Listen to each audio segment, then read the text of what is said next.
Hoy quiero empezar con una novela porque para la ciencia el olfato en esta época era un simple vestigio. En 1913, Marcel Proust, un gran novelista francés, escribe Por el camino de Swan. En esta obra el protagonista, abrumado por la tristeza, prueba una magdalena, que es un ponquecito francés, recién hecha, mojada en té, y el olor que se desprende le evoca un recuerdo. Ese olor lo traslada a los veranos de su infancia en una pequeña comuna francesa. Y en el libro revive la historia de su niñez y adolescencia. Este fenómeno de oler y recordar es llamado la Magdalena de Proust y es útil en neurología, pero también en marketing. Un olor puede transportarnos por un instante a un momento concreto de nuestra vida. Todos hemos vivido esta experiencia. Yo, por ejemplo, amo el olor a pintura fresca porque me transporta a mis 10 años. Mi papá tenía unos apartamentos que arrendaba y entre uno y otro inquilino yo me encargaba de la parte de limpieza, pero especialmente de la pintura. Yo me creía una experta. Creo que lo hacía bastante bien porque mi papá me seguía asignando esa labor. Entonces yo podía estar en un apartamento con una grabadora, con música a todo volumen. En esa época no usábamos celulares, ni existía Spotify o listas de reproducción. Sola en ese apartamento pintando. Yo usaba cassettes a la vieja guardia y pintaba con gusto, con amor, con esmero. Recuerdo que primero cubría esos guardaescobas con cinta de papel y el piso con papel periódico viejo que siempre guardábamos en la casa. Ver el resultado final era satisfactorio. Borrar las huellas físicas de la antigua familia y dejar las paredes como nueva para esta familia que llegaba era mi recompensa.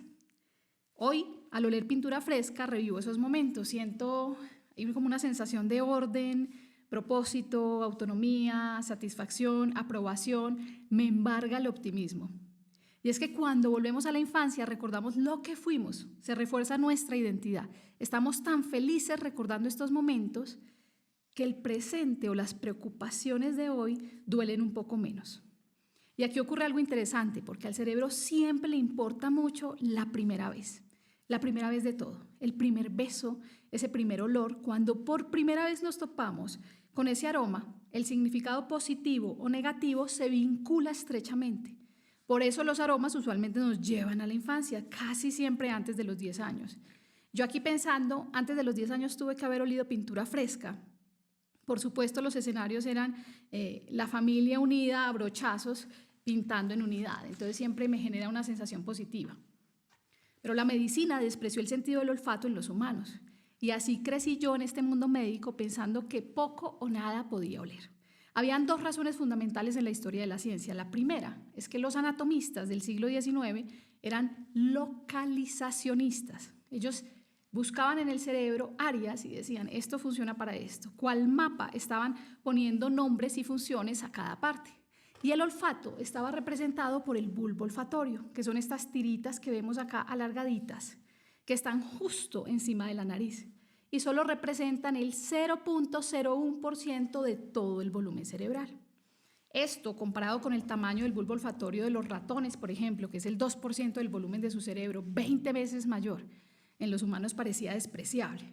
La segunda razón es que comparado con los mamíferos, nosotros teníamos estos lóbulos frontales mucho más grandes. Y aquí estaba la razón, la inteligencia, lo que nos hace humanos. Y anatómicamente los lóbulos frontales estaban literal sobre los bulbos olfatorios, aplastándolos. Entonces Broca en el 1879 y Freud en el 1909 plantearon que con la evolución perdimos la capacidad del olfato, que eso era un vestigio animal, que importaba más la razón y que nuestro olfato como humanos era deficiente, que era débil. Y acá tengo un flashback en clase de anatomía, en los torreones de la Javeriana, donde lo ejemplificaban con los perros. El epitelio del olfato en los humanos, que está acá en la nariz arriba, mide más o menos 5 centímetros cuadrados. En los perros mide 150 centímetros. Esos 150 centímetros están empaquetados todos en el hocico, pero si los extendemos, son como un televisor de 60 pulgadas. Entonces este profesor nos decía que los poderes olfativos de los mamíferos iban más allá de nuestra comprensión. Y yo me quedaba pensando en mi perro. ¿Cómo sería mi vida si yo tuviera el olfato de Titanic? Mi perrito, o el perrito familiar, el perrito de la casa, que se llamaba Titanic. Se llamaba así por el impacto positivo que tuvo la película famosa en 1997 en mi hermano mayor, que era quien tenía la autoridad única para bautizar a todos nuestros perros. Pues Titanic era, como todos, el perro más fiel del universo. Recuerdo perfecto cuando era niña, como 5 a 10 minutos antes de que mi papá llegara del trabajo, él empezaba a ladrar. Percibía su olor. Titanic sabía todo de antemano. Sus 150 centímetros cuadrados de epitelio olfatorio le daban habilidades videntes. Hoy sabemos que los humanos podemos detectar entre 10.000 y 100.000 millones de olores. Y aunque los perros nos superen diferenciando las orinas en un hidrante con mucha experiencia, nosotros, bueno, algunos humanos superan a los perros diferenciando, por ejemplo, los componentes de un vino solo con el olfato. Y todo esto lo sabemos gracias a una mujer que cambió la manera en que vemos el olfato en los años 90. Linda Buck es una bióloga inmunóloga americana que descubre en la Universidad de Columbia una superfamilia de genes que codifica los receptores del olfato.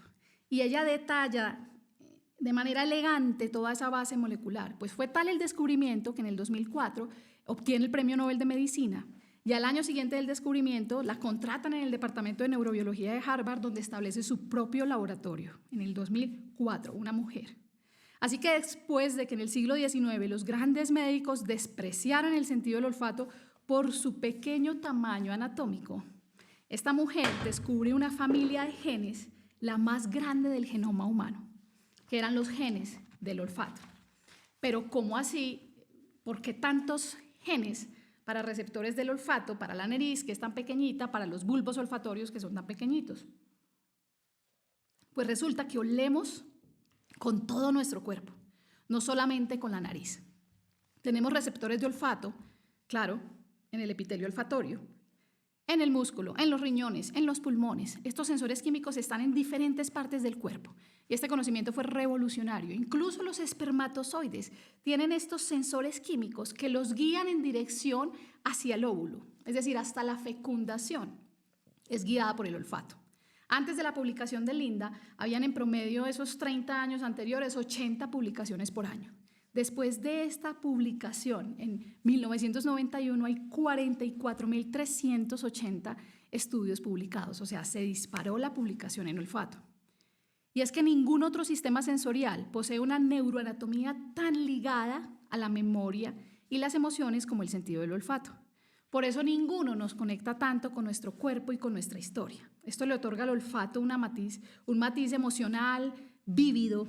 Y esto no es lo mismo, y esto no pasa con las cosas que oímos, con las cosas que sentimos, con las cosas que vemos. ¿Pero por qué? Ya les voy a explicar. El olfato es el único sentido que entra directamente al cerebro, sin relevos, sin peajes, ¿sí? No pasa por el tálamo, no va a la corteza más evolucionada, sino que va directo al sistema límbico. Y a diferencia de los otros sentidos, su conexión con el hipocampo es muy amplia. El hipocampo es el centro de memoria y aprendizaje. Ahí está todo lo que aprendemos, todo lo que memorizamos, donde regulamos las emociones. Entonces, la vista, el tacto, los sonidos, la audición, aún el gusto, se conectan por unos caminitos veredales hasta el hipocampo. El olfato, en cambio, tiene una autopista de 10 carriles de ida y vuelta. Como esa autopista famosa en Texas, que tiene 20 carriles, Katy Freeway, Interstate, la 10. Esos 20 carriles, así se comunica el olfato con el hipocampo. Y en el hipocampo están las emociones y la memoria a largo plazo. Por eso es que viajamos en el tiempo con los olores y sentimos tanto con el alma cuando percibimos un olor. Ahora, para oler, usamos unas redes neurales que son similares a las que usamos para hablar. Por eso a veces es difícil que le pongamos nombres a los olores. Y usualmente cuando olemos, callamos, porque tenemos que inspirar. Y ese silencio, tanto inconsciente como voluntario, va a silenciar nuestra rumiación mental. Ese diálogo interno constante que tenemos, ese parloteo que a veces nos abruma, se hace mudo cuando usamos el olfato y esto nos da calma. Pero empecemos por el principio. Entonces, el olor entra por la nariz, ¿sí? La nariz percibe los químicos que hay en el aire. Y las narices son una maquinaria de alta ingeniería. Las neuronas que detectan los olores son muy sensibles al ambiente, a los tóxicos, a la contaminación ambiental, y ellas mueren y se regeneran constantemente. Literal, estrenamos narices cada 2 meses, o sea, el tiempo de vida media promedio de estas neuronas son 60 días. Y cada olor en particular dispara una actividad neuronal diferente, a diferentes frecuencias o velocidades en partes específicas de ese epitelio de 5 centímetros cuadrados, con un patrón único. Entonces, cada olor tiene una representación cerebral diferente. Y cuando olemos, el hipocampo guarda esta información y la amígdala le asigna una emoción positiva o negativa. Y esto se guarda a largo plazo, queda como una representación autobiográfica. Entonces, siempre que olemos algo, se despierta una memoria. Puede ser vaga, borrosa, y nosotros lo representamos con un, este me gusta, esto no me gusta, o puede ser intensa y desencadenar éxtasis o calma por un recuerdo positivo, con nostalgia que nos reconforta. Por ejemplo, el olor a eucalipto, a algunas personas les puede recordar a sus abuelos que les daban paseos en el bosque, o puede ser muy intensa pero negativa, como un flashback traumático en personas con trastorno de estrés postraumático, trastorno de ansiedad generalizada. Por ejemplo, el olor a humo después de haber sobrevivido a un incendio o una explosión en la guerra. Nosotros vivimos rodeados de olores. Los deliciosos olores de panadería, el maravilloso olor de un bebé, el desagradable olor de baños públicos, pero vamos a un ritmo tan acelerado que no los percibimos.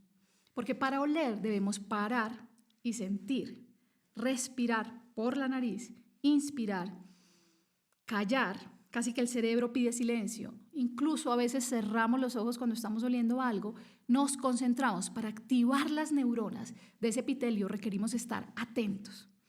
Antes, para distinguir olores era una cuestión de supervivencia, pero con la vida urbana esto se fue perdiendo y esto quedó en escenas limitadas como me huele a gas, verifiquemos que no haya un escape en la cocina, o huele a humo, se está quemando la olla que dejé con agua hirviendo, ¿cierto? Todos estuvimos un poco más atentos durante la pandemia porque el COVID producía pérdida del olfato. Y vean lo llamativo, este virus era especialmente respiratorio, pero producía una nubla mental, un deterioro cognitivo y una tristeza y una ansiedad profunda. Entonces el olfato siempre va de la mano con las emociones y las capacidades mentales.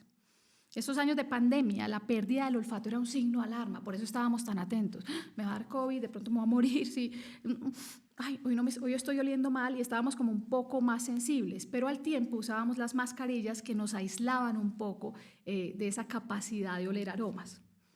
Y en una vía parecida, las enfermedades neurodegenerativas como el Alzheimer o el Parkinson producen pérdida del olfato como un síntoma precoz, incluso años o décadas antes del inicio de la enfermedad. En general, a mayor capacidad olfativa, mayor volumen del bulbo olfatorio, mayor volumen del hipocampo y menor volumen de la amígdala. Es decir, el olfato funciona como una herramienta o una estrategia que frena la amígdala, ese incendio, ese centro de miedo. Así que entrenar el olfato nos produce calma y es una estrategia maravillosa en la ansiedad.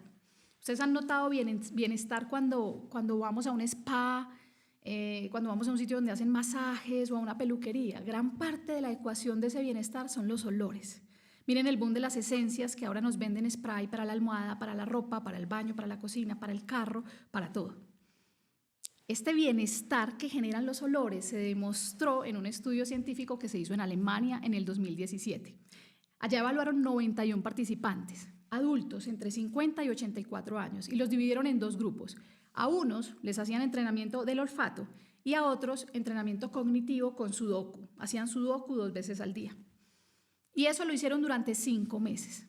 Los que les entrenaron el olfato los ponían una vez al día a oler limón, rosa, eucalipto y clavo.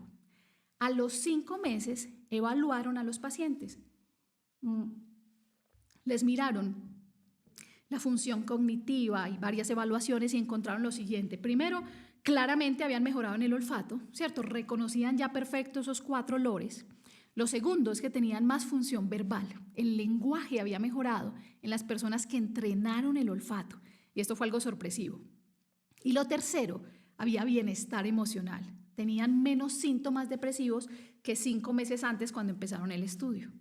Y algo muy importante que encontraron es que había una relación dosis-respuesta, o sea, a mayor capacidad de olfato, esos que se volvieron sabuesos de limón, rosa, eucalipto, mayor el impacto emocional y cognitivo.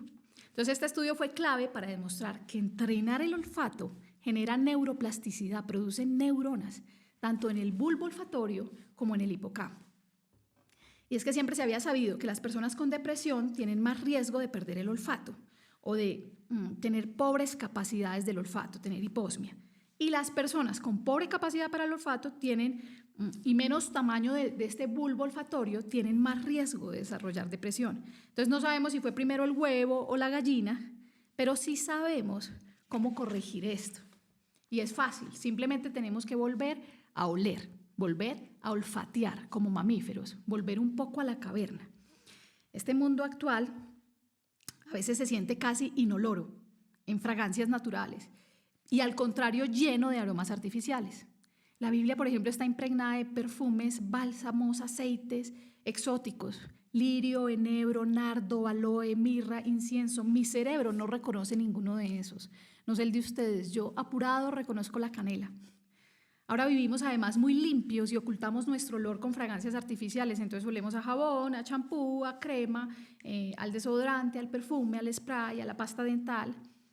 Y lo que es peor aún, no nos olemos unos a otros porque interactuamos la mayoría de veces a través de pantallas y no frente a frente. El contacto físico se está perdiendo. Cada cuerpo de un ser humano es un cóctel de olores y esto está determinado primero por los genes del sistema inmune, segundo por la dieta y por algunos elementos ambientales. Entonces cada persona huele diferente. El olor nos identifica como lo hace la huella digital. Nuestro olor es único. Un experimento científico realizado en el Instituto Weizmann de Israel grabó de manera oculta a 280 voluntarios haciendo interacciones sociales. Entonces, no les contaron exactamente cuál era la razón del estudio para que no hubieran sesgos. Y se dieron cuenta que cuando los saludaban, algunas ocasiones daban o no la mano, pero cuando les daban la mano, después de darse la mano, los seres humanos nos olemos las manos. Si alguien llega y me saluda, mucho gusto, ¿cómo está? Y yo doy la mano, instintivamente, automática, subliminalmente me huelo la mano. Como mamíferos estamos evaluando a qué olía el otro, ¿sí? Solo con darnos la mano, y ellos hicieron eso con unos guantes, se dieron cuenta que compartimos químicos de nuestras secreciones que son detectadas por el otro.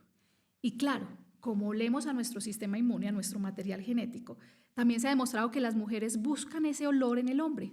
Buscan ese olor a salud, a un sistema inmune sano, compatible, complementario con el de ellas, para que genéticamente produzca hijos sanos. O sea, después de ser un buen tipo, las mujeres lo primero que buscan es que la persona huela bien, antes de cualquier característica del fenotipo, que nos huela a un buen sistema de defensas. El problema es que esto lo detectamos mucho mejor y especialmente gracias a las hormonas que fluctúan mes a mes, los días justo antes de ovular. Esa capacidad de olfato aumenta porque crece el hipocampo justo antes de la ovulación.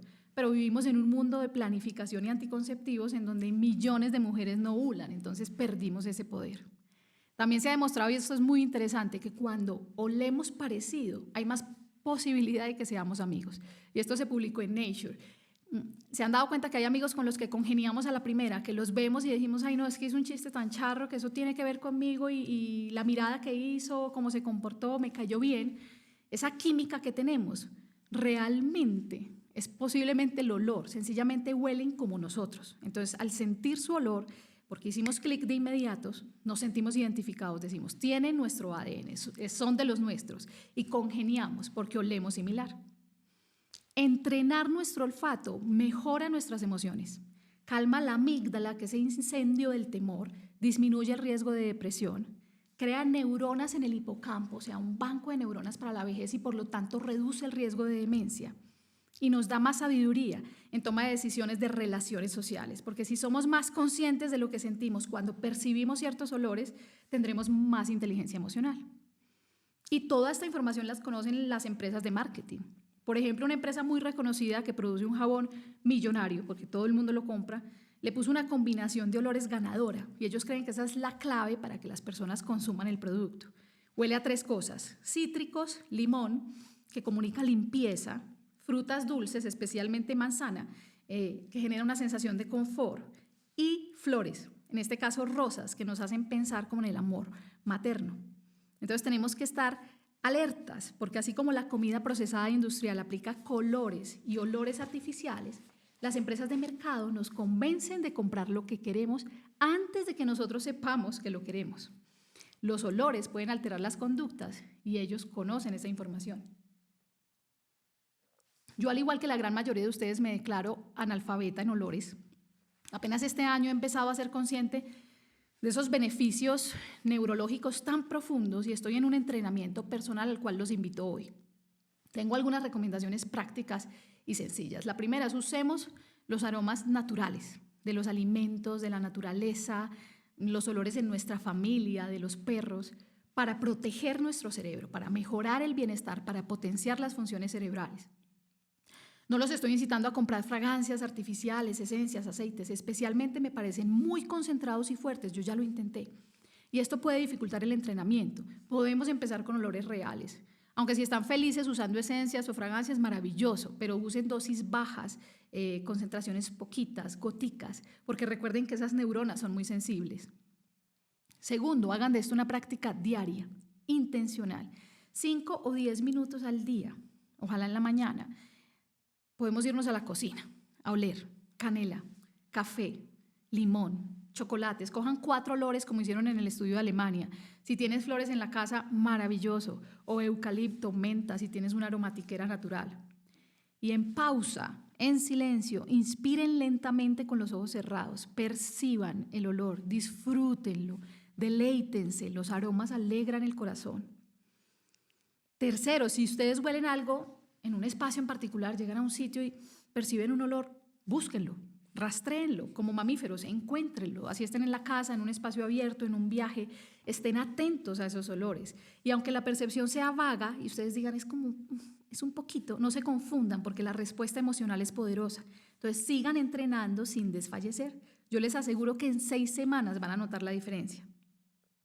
Si has notado, has percibido que tu olfato está fallando, busca ayuda. La especialidad apropiada acá es otorrinolaringología, excepto si tienes síntomas neurológicos y necesitas de un neurólogo. Los aromas nos permiten cambiar nuestro estado mental, calmarnos, enfocarnos, centrarnos. En resonancia magnética funcional se ha demostrado que la amígdala y el hipocampo se activan más con olores que con palabras y con imágenes. Por eso quisiera terminar con una frase de Caro Verbeek, una historiadora de arte y olfato holandesa, experta en patrimonios aromáticos. Ella dice sabiamente: una imagen habla más que 1000 palabras y un olor habla más que 1000 imágenes. Los invito a seguirnos en Brainfulness Podcast, en Instagram, en YouTube y a compartir nuestro contenido. Nos vemos en el próximo episodio.